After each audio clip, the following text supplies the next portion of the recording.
Buat jamaah yang ada di rumah, saya akan coba membacakan pertanyaan yang masuk di sosial media, di Instagramnya Islam itu Indah dari hamba Allah nih.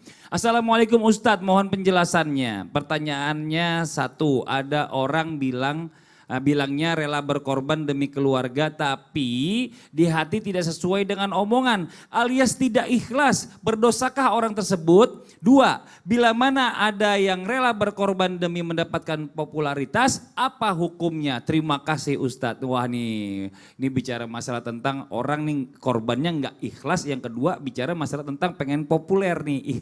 Ini gimana coba Ustadz, mohon penjelasannya, mohon izin. Izin Habib, izin Sasam dan Mas Fadli.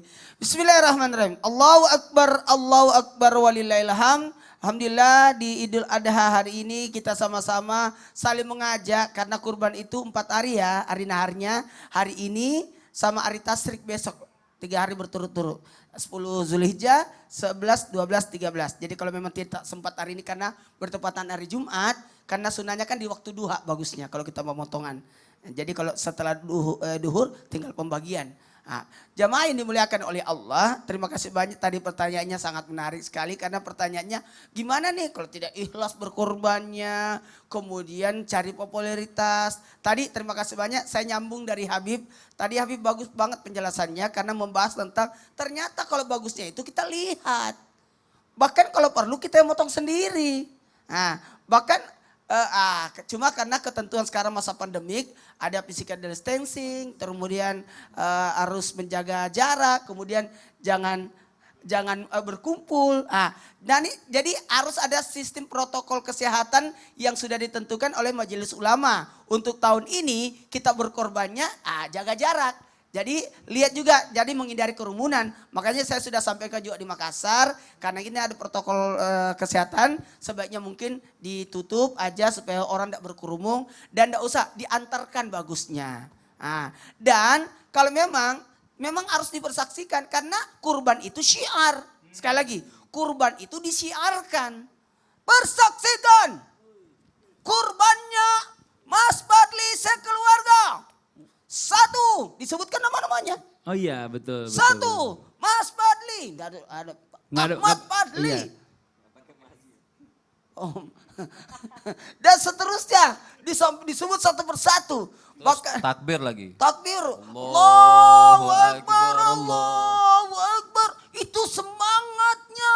Waduh, jadi pengen buru-buru nonton nih. Iya, jadi kita lihat. Dan kalau perlu, kalau saya ada doanya ketika memandang. Kemudian menyentuh, kemudian lihat, jatuh, selesai, pulang. Nunggu dibagiin kok dagingnya. Boleh, tidak ada masalah. Iya. Saksikan. Dan kalau bisa, karena ini kan kita ikutin anjuran dari Majelis Ulama, pemerintah bahwa untuk korban tahun ini, semua pada nunggu aja di rumahnya nanti dianterin. Tapi datang, lihat, baca doa baru pergi. Kalau mau, lihat aja secara jarak jauh. Nah buat kita, gimana ikhlas enggak? Kembali lagi ikhlas itu dari Allah.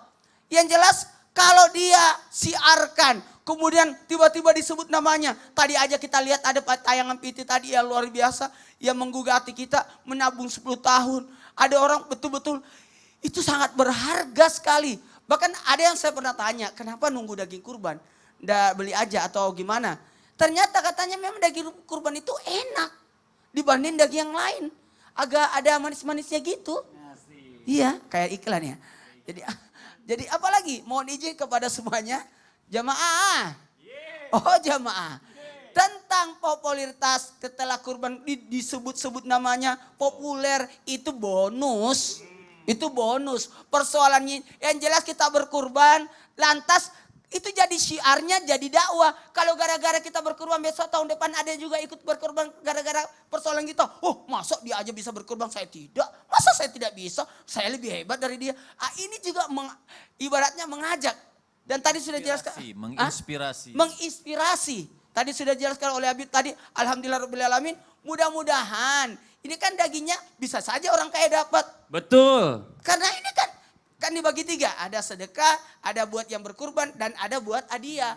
Sepanjang bukan dam, sepanjang bukan nazar. Betul. Itu boleh.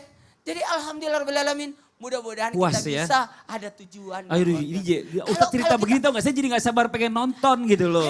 Ayo cepet. Ya udah makanya nanti selesai acara. Abis ini kita mau salat, abis itu kita, makanya kalau khutbah Id jangan terlalu lama. Iya benar. Ini buat jamaah yang ada di rumah nih ya. Nah berbicara masalah tentang berkurban ini ternyata Allah Subhanahu Wa Taala tuh banyak banget menjelaskan di dalam Al-Quran. Untuk itu langsung saja kita masuk ke segmen Al-Quran Menjawab. Mohon izin waktu